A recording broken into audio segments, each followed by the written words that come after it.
Penetapan perjamuan malam. Dan ketika mereka sedang makan, Yesus mengambil roti, mengucap berkat, memecah-mecahkannya, lalu memberikannya kepada murid-muridnya dan berkata, "Ambillah, makanlah, inilah tubuhku."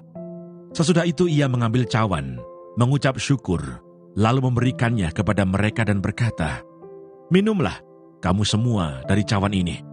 Sebab inilah darahku, darah perjanjian, yang ditumpahkan bagi banyak orang untuk pengampunan dosa. Akan tetapi aku berkata kepadamu, mulai dari sekarang aku tidak akan minum lagi hasil pokok anggur ini sampai pada hari aku meminumnya, yaitu yang baru, bersama-sama dengan kamu dalam kerajaan Bapakku." Petrus akan menyangkal Yesus. Sesudah menyanyikan nyanyian pujian, pergilah Yesus dan murid-muridnya ke Bukit Zaitun. Maka berkatalah Yesus kepada mereka, "Malam ini kamu semua akan tergoncang imanmu karena aku. Sebab ada tertulis, aku akan membunuh gembala, dan kawanan domba itu akan tercerai-berai. Akan tetapi, sesudah aku bangkit, aku akan mendahului kamu ke Galilea." Petrus menjawabnya, "Biarpun mereka semua terguncang imannya karena engkau, aku sekali-kali tidak." Yesus berkata kepadanya, "Aku berkata kepadamu, sesungguhnya malam ini, sebelum ayam berkokok, engkau telah menyangkal aku 3 kali." Kata Petrus kepadanya, "Sekalipun aku harus mati bersama-sama engkau, aku tak akan menyangkal engkau." Semua murid yang lain pun berkata demikian juga. Di Taman Getsemani. Maka sampailah Yesus bersama-sama murid-muridnya ke suatu tempat yang bernama Getsemani. Lalu ia berkata kepada murid-muridnya, "Duduklah di sini, sementara aku pergi ke sana untuk berdoa." Dan ia membawa Petrus dan kedua anak Zebedeus sertanya. Maka mulailah ia merasa sedih dan gentar. Lalu katanya kepada mereka, "Hatiku sangat sedih, seperti mau mati rasanya. Tinggallah di sini dan berjaga-jagalah dengan aku." Maka ia maju sedikit, lalu sujud dan berdoa katanya, "Ya Bapakku, jikalau sekiranya mungkin, biarlah cawan ini lalu daripadaku. Tetapi janganlah seperti yang ku kehendaki, melainkan seperti yang engkau kehendaki." Setelah itu ia kembali kepada murid-muridnya itu dan mendapati mereka sedang tidur. Dan ia berkata kepada Petrus, "Tidakkah kamu sanggup berjaga-jaga 1 jam dengan aku? Berjaga-jagalah dan berdoalah, supaya kamu jangan jatuh ke dalam pencobaan. Roh memang penurut tetapi daging lemah." Lalu ia pergi untuk kedua kalinya dan berdoa katanya, "Ya Bapakku, jikalau cawan ini tidak mungkin lalu, kecuali apabila aku meminumnya, jadilah kehendak-Mu." Dan ketika ia kembali pula, ia mendapati mereka sedang tidur, sebab mata mereka sudah berat. Ia membiarkan mereka di situ lalu pergi dan berdoa untuk ketiga kalinya, dan mengucapkan doa yang itu juga. Sesudah itu ia datang kepada murid-muridnya dan berkata kepada mereka, "Tidurlah sekarang dan istirahatlah. Lihat, saatnya sudah tiba bahwa Anak Manusia diserahkan ke tangan orang-orang berdosa. Bangunlah, marilah kita pergi. Dia yang menyerahkan aku sudah dekat." Yesus ditangkap. Waktu Yesus masih berbicara, datanglah Yudas, salah seorang dari ke-12 murid itu, dan bersama-sama dia, serombongan besar orang yang membawa pedang dan pentung, disuruh oleh imam-imam kepala dan tua-tua bangsa Yahudi. Orang yang menyerahkan dia telah memberitahukan tanda ini kepada mereka. "Orang yang akan kucium itulah dia, tangkaplah dia." Dan segera ia maju mendapatkan Yesus dan berkata, "Salam Rabi," lalu mencium dia. Tetapi Yesus berkata kepadanya, "Hai teman, untuk itukah engkau datang?" Maka majulah mereka memegang Yesus dan menangkapnya.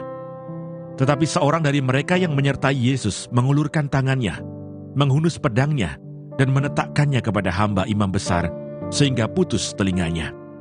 Maka kata Yesus kepadanya, "Masukkan pedang itu kembali ke dalam sarungnya. Sebab barang siapa menggunakan pedang, akan binasa oleh pedang. Atau kau sangka bahwa aku tidak dapat berseru kepada Bapakku, supaya ia segera mengirim lebih dari 12 pasukan malaikat membantu aku? Jika begitu, bagaimanakah akan digenapi yang tertulis dalam kitab suci yang mengatakan bahwa harus terjadi demikian?" Pada saat itu Yesus berkata kepada orang banyak, "Sangkamu aku ini penyamun, maka kamu datang lengkap dengan pedang dan pentung untuk menangkap aku. Padahal tiap-tiap hari aku duduk mengajar di bait Allah, dan kamu tidak menangkap aku?" Akan tetapi semua ini terjadi supaya genap yang ada tertulis dalam kitab nabi-nabi. Lalu semua murid itu meninggalkan dia dan melarikan diri. Imamat pasal 13. Penyakit kusta. Tuhan berfirman kepada Musa dan Harun, "Apabila pada kulit badan seseorang ada bengkak atau bintil-bintil atau panau yang mungkin menjadi penyakit kusta pada kulitnya, ia harus dibawa kepada Imam Harun atau kepada salah seorang dari antara anak-anaknya, imam-imam itu. Imam haruslah memeriksa penyakit pada kulit itu, dan kalau bulu di tempat penyakit itu sudah berubah menjadi putih, dan penyakit itu kelihatan lebih dalam dari kulit, maka itu penyakit kusta. Kalau imam melihat hal itu, haruslah ia menyatakan orang itu najis. Tetapi jikalau yang ada pada kulitnya itu hanya panau putih dan tidak kelihatan lebih dalam dari kulit, dan bulunya tidak berubah menjadi putih, imam harus mengurung orang itu 7 hari lamanya. Pada hari yang ke-7, haruslah imam memeriksa dia. Bila menurut penglihatannya penyakit itu masih tetap dan tidak meluas pada kulit, imam harus mengurung dia 7 hari lagi untuk kedua kalinya. Kemudian pada hari yang ke-7, haruslah imam memeriksa dia untuk kedua kalinya. Bila penyakit itu menjadi pudar dan tidak meluas pada kulit, imam harus menyatakan dia tahir. Itu hanya bintil-bintil. Orang itu harus mencuci pakaiannya dan ia menjadi tahir. Tetapi jikalau bintil-bintil itu memang meluas pada kulit, sesudah ia minta diperiksa oleh imam untuk dinyatakan tahir, haruslah ia minta diperiksa untuk kedua kalinya. Kalau menurut pemeriksaan imam, bintil-bintil itu meluas pada kulit, imam harus menyatakan dia najis, itu penyakit kusta. Apabila seseorang kena kusta, ia harus dibawa kepada imam. Kalau menurut pemeriksaan imam pada kulitnya ada bengkak yang putih yang mengubah bulunya menjadi putih dan ada daging liar timbul pada bengkak itu, maka kusta idapanlah yang ada pada kulitnya. Imam harus menyatakan dia najis dengan tidak usah mengurung dia, karena orang itu memang sudah najis. Jikalau kusta itu timbul di mana-mana pada kulit, sehingga menutupi seluruh kulit orang sakit itu, dari kepala sampai kakinya, seberapa dapat dilihat oleh imam, dan kalau menurut pemeriksaannya kusta itu menutupi seluruh tubuh orang itu, maka ia harus dinyatakan tahir oleh imam. Ia seluruhnya telah berubah menjadi putih, jadi ia tahir. Tetapi pada waktu ada tampak daging liar padanya, najislah ia. Kalau daging liar itu dilihat oleh imam, ia harus menyatakan orang itu najis, karena daging liar itu najis dan itu penyakit kusta. Atau apabila daging liar itu susut dan berubah menjadi putih, haruslah orang itu datang kepada imam. Kalau menurut pemeriksaannya penyakit itu telah berubah menjadi putih, haruslah imam menyatakan orang itu tahir. Memang ia tahir. Apabila pada kulit seseorang ada barah yang telah sembuh, tetapi di tempat barah itu timbul bengkak yang putih atau panau yang putih kemerah-merahan, haruslah orang itu minta diperiksa oleh imam. Kalau menurut pemeriksaannya, panau itu kelihatan lebih dalam daripada kulit dan bulunya telah berubah menjadi putih, maka imam harus menyatakan orang itu najis, karena penyakit kustalah yang timbul di dalam barah itu. Tetapi jikalau panau itu diperiksa oleh imam dan ternyata tidak ada bulu yang putih padanya dan tidak lebih dalam daripada kulit, malahan pudar, imam harus mengurung orang itu 7 hari lamanya. Dan jikalau panau itu memang meluas pada kulit, imam harus menyatakan dia najis, itulah penyakit kusta. Tetapi jikalau panau itu masih tetap dan tidak meluas, maka itu bekas barah, dan imam harus menyatakan orang itu tahir.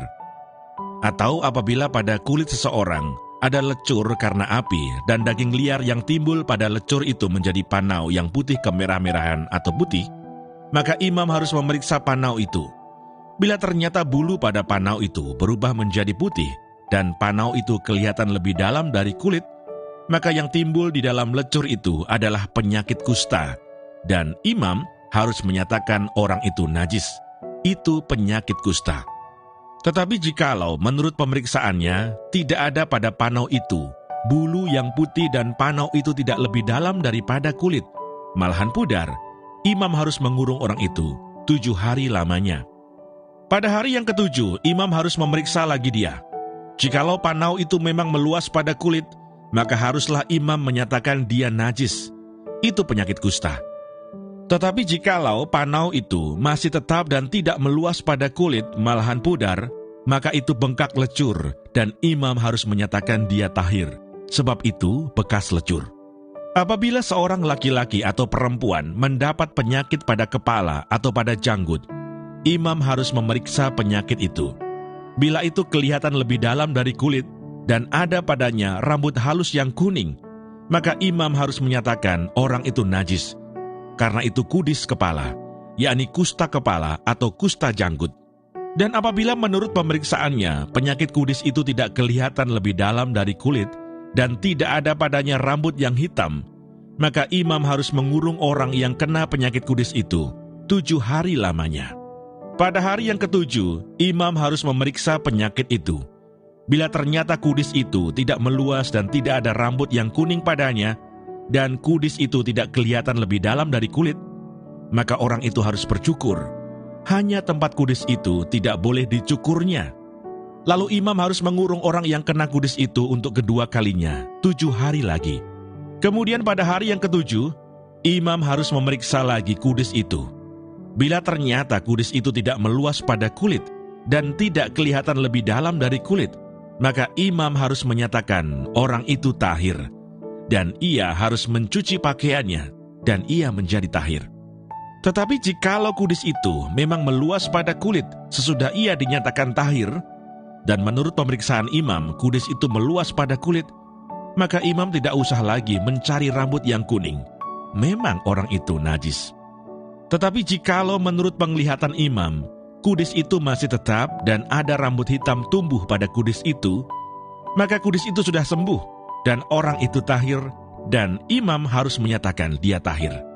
Apabila pada kulit seorang laki-laki atau perempuan ada panau-panau, yakni panau-panau yang putih, imam harus melakukan pemeriksaan. Bila ternyata pada kulitnya ada panau-panau pudar dan putih, maka hanya kuraplah yang timbul pada kulitnya, dan orang itu tahir. Apabila rambut kepala seorang laki-laki meluruh, dan ia hanya menjadi botak, ia tahir. Jikalau rambutnya meluruh pada sebelah mukanya, dan ia menjadi botak sebelah depan, ia tahir. Tetapi apabila pada kepala yang botak itu, sebelah atas atau sebelah depan, ada penyakit yang putih kemerah-merahan, maka penyakit kustalah yang timbul pada bagian kepala yang botak itu. Lalu imam harus memeriksa dia. Bila ternyata bahwa bengkak pada bagian kepala yang botak itu putih kemerah-merahan, dan kelihatannya seperti kusta pada kulit, maka orang itu sakit kusta dan ia najis, dan imam harus menyatakan dia najis karena penyakit yang di kepalanya itu. Orang yang sakit kusta harus berpakaian yang cabik-cabik, rambutnya terurai, dan lagi ia harus menutupi mukanya sambil berseru-seru, najis, najis. Selama ia kena penyakit itu, ia tetap najis. Memang ia najis, ia harus tinggal terasing di luar perkemahan, itulah tempat kediamannya. Apabila pada pakaian ada tanda kusta, pada pakaian bulu domba atau pakaian lenan, entah pada benang lungsin atau benang pakannya, entah pada kulit atau sesuatu barang kulit, kalau tanda pada barang-barang itu sudah kemerah-merahan warnanya, maka itu kusta. Hal itu harus diperiksakan kepada imam. Kalau tanda itu telah diperiksa oleh imam, ia harus mengasingkan yang mempunyai tanda itu 7 hari lamanya. Pada hari yang ke-7, ia harus memeriksa tanda itu lagi. Apabila tanda itu meluas pada pakaian atau benang lungsin atau benang pakan atau pada kulit, entah untuk barang apapun kulit itu dipakai, maka itu adalah kusta yang jahat sekali dan barang itu najis. Ia harus membakar barang-barang yang mempunyai tanda itu, karena itu kusta yang jahat sekali. Barang-barang itu harus dibakar habis. Tetapi jikalau menurut pemeriksaan imam tanda itu tidak meluas pada barang-barang itu, maka imam harus memerintahkan orang mencuci barang yang mempunyai tanda itu. Lalu ia harus mengasingkannya 7 hari lagi untuk kedua kalinya. Kemudian sesudah barang itu dicuci, imam harus memeriksa tanda itu lagi. Bila ternyata rupa tanda itu tidak berubah, biarpun itu tidak meluas, maka barang itu najis, dan engkau harus membakarnya habis, karena tanda itu semakin mendalam pada sebelah belakang atau sebelah muka. Dan jikalau menurut pemeriksaan imam, tanda itu menjadi pudar sesudah dicuci, maka ia harus mengoyakkannya dari barang-barang itu. Tetapi jikalau tanda itu tampak pula pada barang-barang itu, maka itu kusta yang sedang timbul. Barang yang mempunyai tanda itu haruslah kau bakar habis. Tetapi barang-barang yang telah kau cuci, sehingga tanda itu lenyap daripadanya, haruslah dicuci untuk kedua kalinya, barulah menjadi tahir. Itulah hukum tentang kusta yang ada pada pakaian bulu domba, atau lenan, atau pada benang lungsin, atau pada benang pakan, atau pada setiap barang kulit, untuk menyatakan tahir atau najisnya. Demikianlah pembacaan firman Tuhan hari ini. Tuhan Yesus memberkati.